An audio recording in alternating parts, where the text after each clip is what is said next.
किसान भाइयों नमस्कार, स्वागत है आप सभी का कृषि समाचारों के आज के इस अंक में। सबसे पहले नजर डालेंगे प्रमुख सुर्खियों पर। अवैध कटान की जानकारी देने वाले किए जाएंगे पुरस्कृत। मौजूदा धुंध से किसानों के माथे पर चिंता की लकीरें। चीनी के भाव बढ़ने के आसार। प्रदेश में अरहर समेत कई दालों के भाव में गिरावट। और 13 नवंबर को होगा पान किसान सम्मेलन। अब कृषि समाचार विस्तार से। प्रदेश के वन एवं वन्यजीव मंत्री ने पेड़ों के अवैध कटान और वन्यजीवों का शिकार करने वाले व्यक्तियों के बारे में जानकारी देने वाले व्यक्तियों को पुरस्कृत करने का निर्देश दिया है। साथ ही उन्होंने विभागीय अधिकारियों को प्रदेश में क्लीन एंड ग्रीन यूपी के तहत रोपे गए 5 करोड़ पौधों की सुरक्षा के ठोस उपाय करने का भी निर्देश देते हुए संबंधित अधिकारियों को आदेशित किया कि कोई भी पौधा सूखने या क्षतिग्रस्त न होने पाए।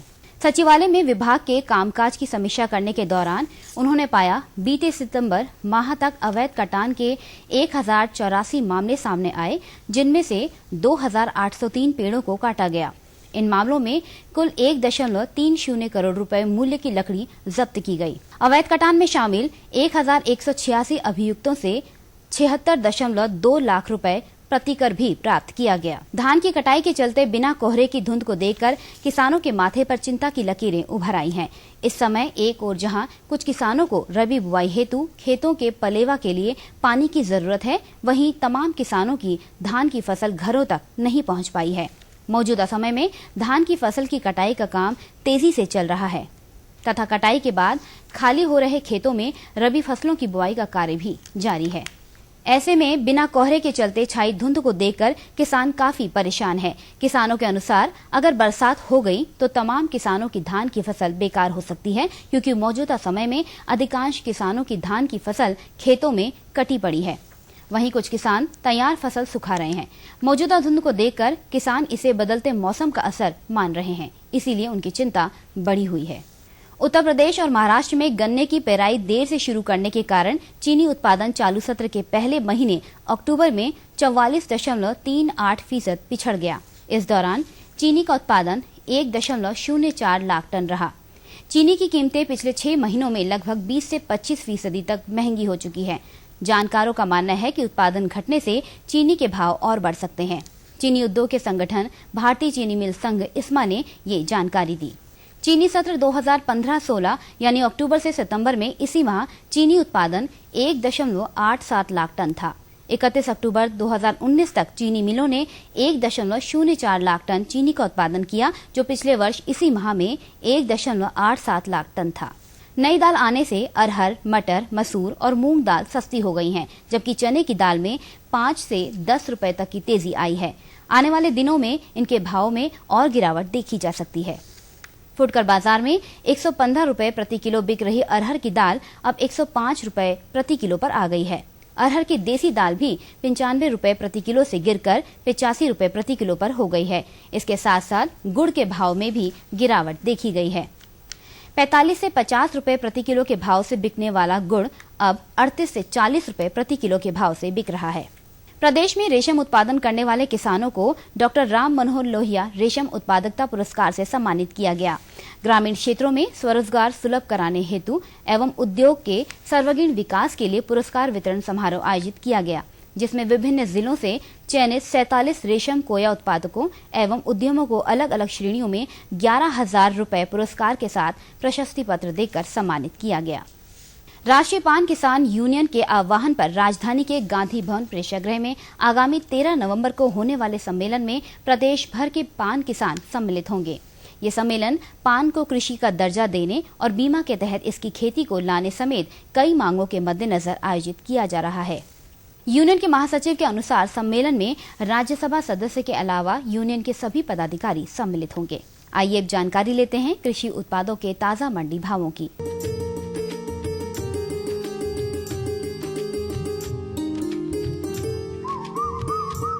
प्रदेश की विभिन्न मंडियों में गेहूं का भाव प्रति कुंटल इस प्रकार रहा।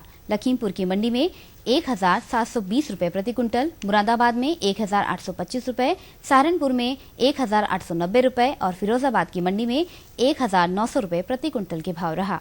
चना लखीमपुर की मंडी में 7,900 रुपए प्रति कुंटल, मुरादाबाद में 9,800 रुपए, सहारनपुर में 10,880 रुपए और फिरोजाबाद में 8,500 रुपए प्रति कुंटल के भाव बिका।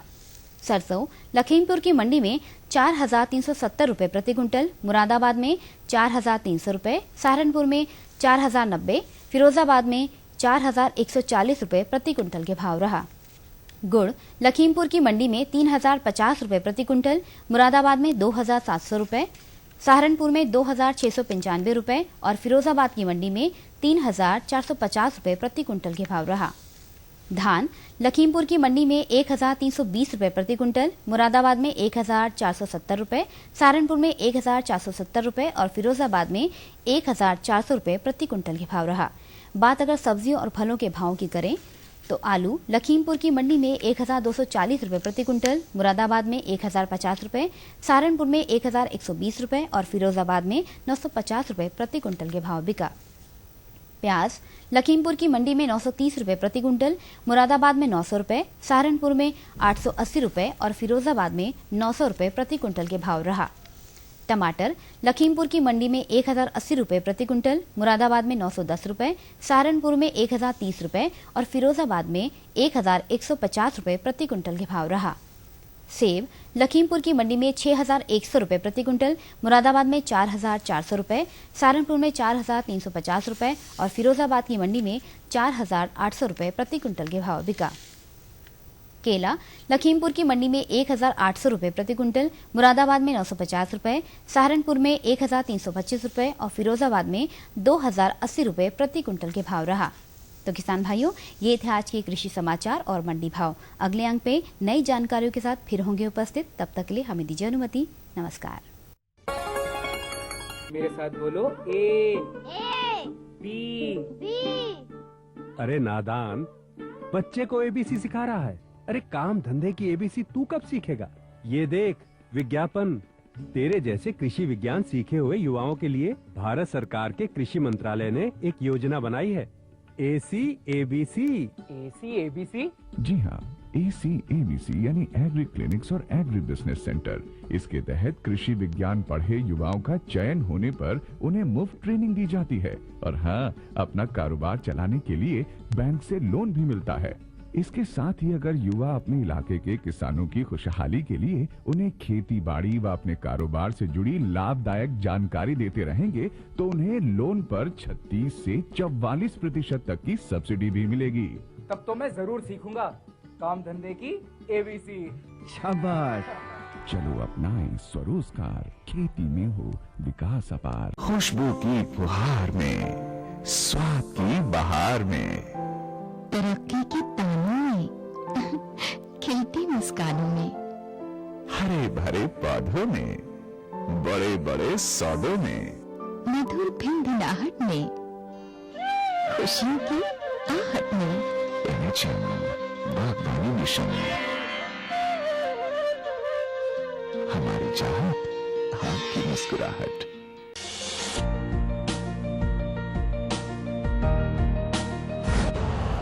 यूरिया का स्वदेशी उत्पादन 70 लाख टन बढ़ाने के लिए 6 उर्वरक संयंत्रों का उद्धार किया जा रहा है।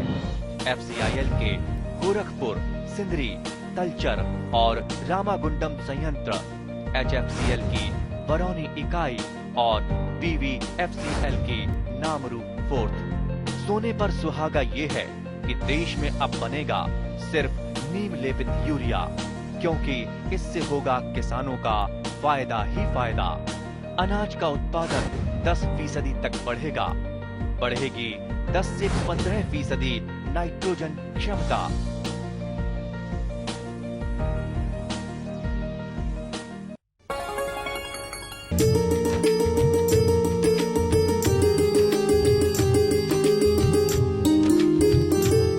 कृषि दर्शन कार्यक्रम में आप सभी का स्वागत है।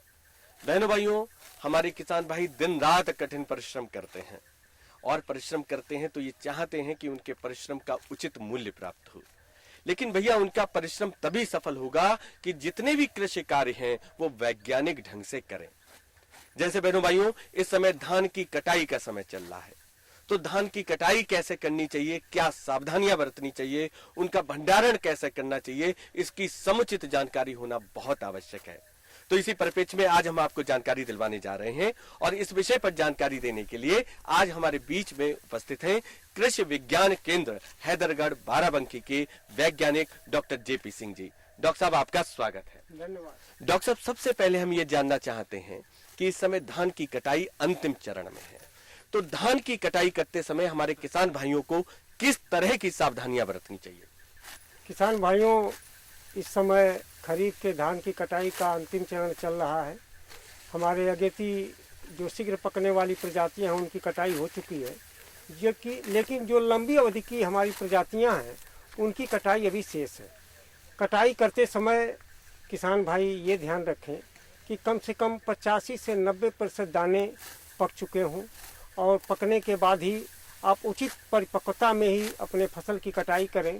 अगर आप नमी रहते हुए ज़्यादा नमी है और अगर कटाई कर देंगे तो आपके अनाज को बहुत लंबे समय तक भंडारित नहीं किया जा सकता। इसलिए किसान भाइयों को ध्यान देने की ज़रूरत है कि जब पूर्ण परिपक्वता हमारे दानों की आ जाए और पूर्ण परिपक्वता का जानकारी प्राप्त करने के लिए अगर आप दाने को दांत से दबाएं तो कट की अगर आवाज़ आती है, इसका मतलब ये कि हमारा धान पूर्ण परिपक्वता के समय आ गया है और इसकी कटाई कर लेनी चाहिए। अच्छा डॉक्टर साहब, क्या कुछ देखने से भी लक्षण दिखाई देते हैं कि अब परिपक्व हो गया है? जब हम धान की फसल को देखेंगे तो उसमें प्रजाति के अनुसार उसका रंग सुनहरे कलर का हो जाता है, जो ये और पीलापन लिए हुए हो जाता है, जो ये दर्शाता है कि अब हमारी बाली पूर्ण रूप से पक करके तैयार हो गई है। और पकने के साथ ही जब भी हमारे किसान भाई धान की कटाई करें तो धान की कटाई करने के बाद उस खेत में 2-3 दिनों तक धान को छोड़ दें और उसके बाद छोटे छोटे बंडल बना करके तब 2-3 दिन उपरांत ही उसकी मड़ाई की प्रक्रिया, जो भी उनके पास संसाधन हो, चाहे कुछ हमारे किसान भाई लकड़ियों पे पीटने का काम करते हैं, कुछ पैडी थ्रेसर से मड़ाई करते हैं या कुछ जानवरों के माध्यम से भी मड़ाई करते हैं, जो भी उनके पास व्यवस्था है उसके बाद ही पूर्ण रूप से सूखे हुए धान को ही मड़ाई में प्रयोग लाएं।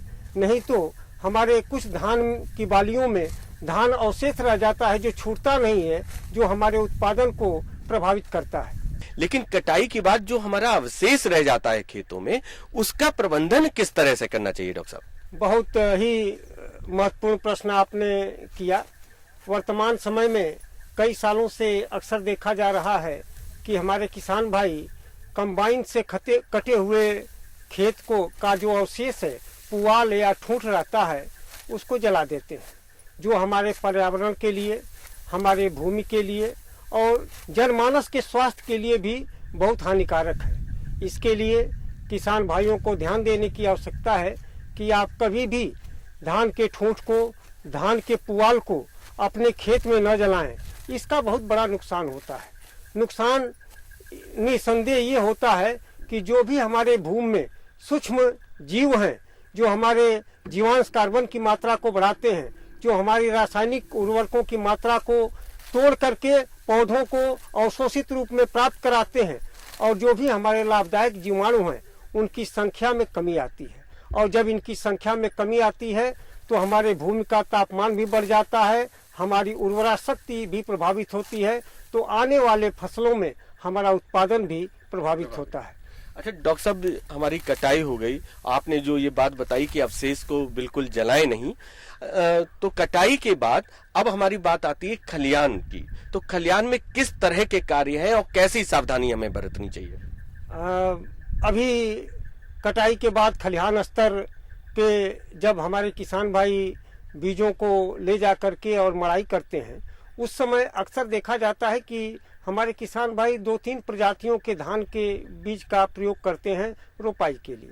तो अगर नए बीज का प्रयोग हमारे किसान भाई ने किया हुआ है और उसकी ये मनसा है कि अगली साल हम बीज की खरीदारी नहीं करेंगे, इसी पुराने बीज का प्रयोग हम अगले साल करेंगे, उन किसान भाइयों के लिए ये सलाह दी जाती है कि आप जिस भी प्रजाति के बीज को खलिहान स्तर पर ले करके जाएं, वो पूरा साफ सुथरा खलिहान कर लें तथा किसी भी दूसरी प्रजाति के बीज का मिश्रण न होने पाए, नहीं तो आपके बीज की गुणवत्ता भी खराब हो जाएगी और आपका उत्पादन प्रभावित होगा।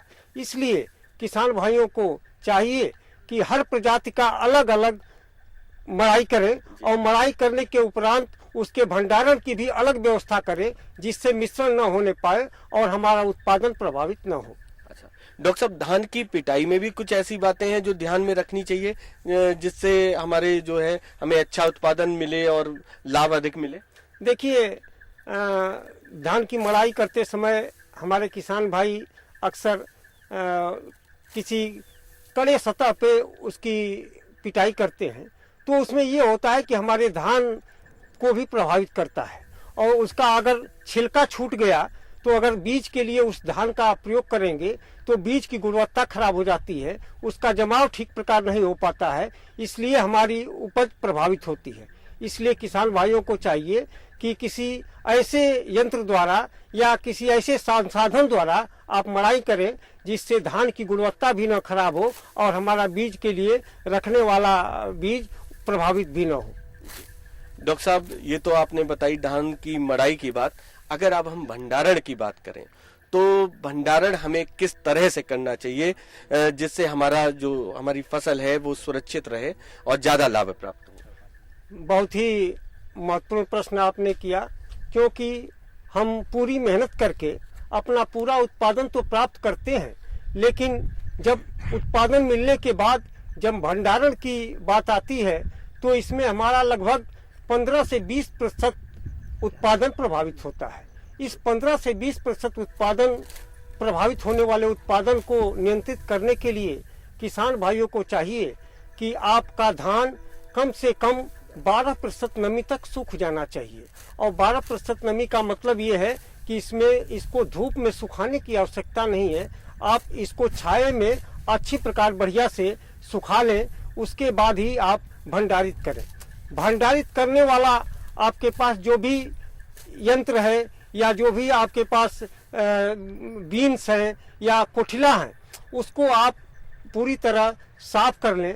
और अगर रासायनिक रूप से आप भंडारित करना चाहते हैं तो आवश्यक है कि आप 3 ग्राम एल्युमिनियम फास्फाइड की 2 गोली प्रति टन के हिसाब से आप उसमें धान के साथ मिला दें और मिलाने के बाद आप चिकनी मिट्टी से उसके मुख को बंद कर दें कि जिससे ध्रुवीकरण का प्रक्रिया पूरी तरह हो जाए और किसी तरह से हवा या नमी आने की बाध्यता हो।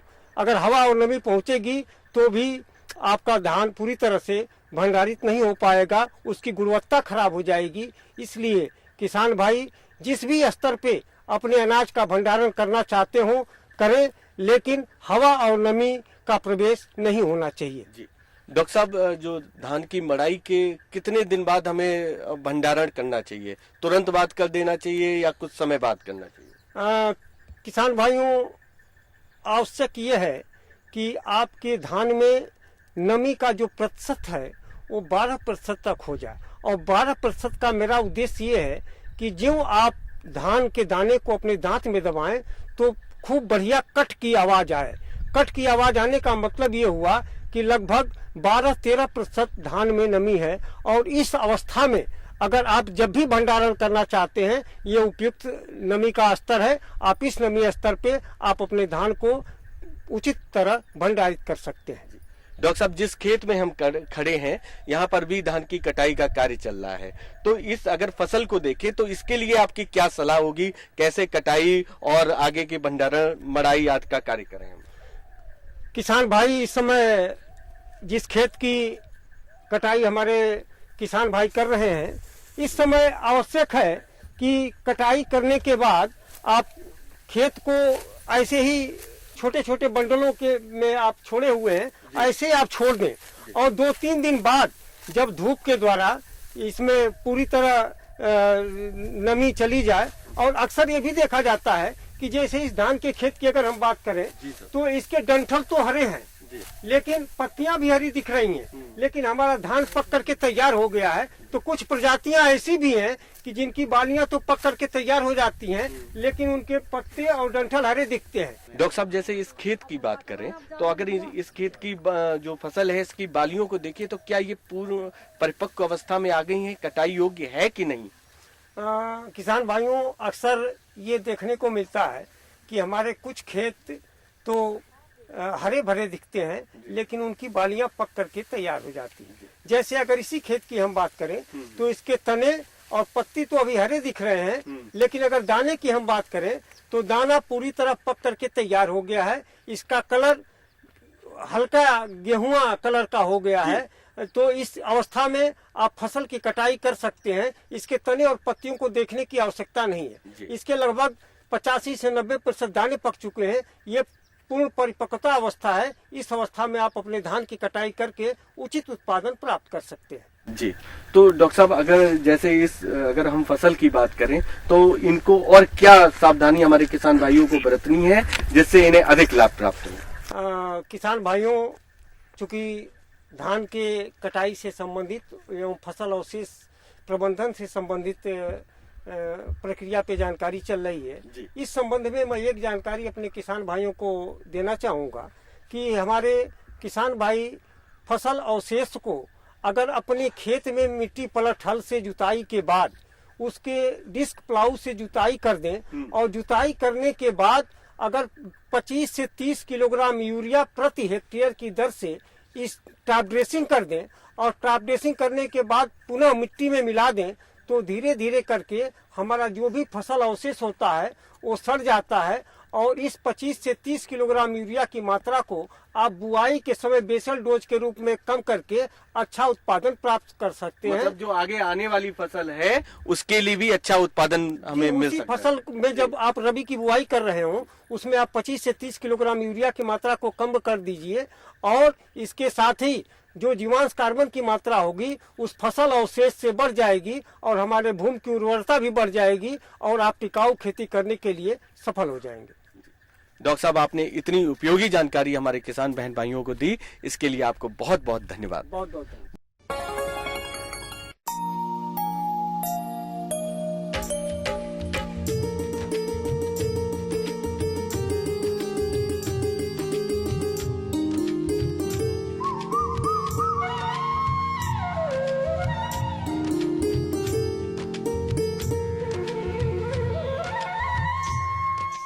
और अब प्रस्तुत है मौसम समाचार।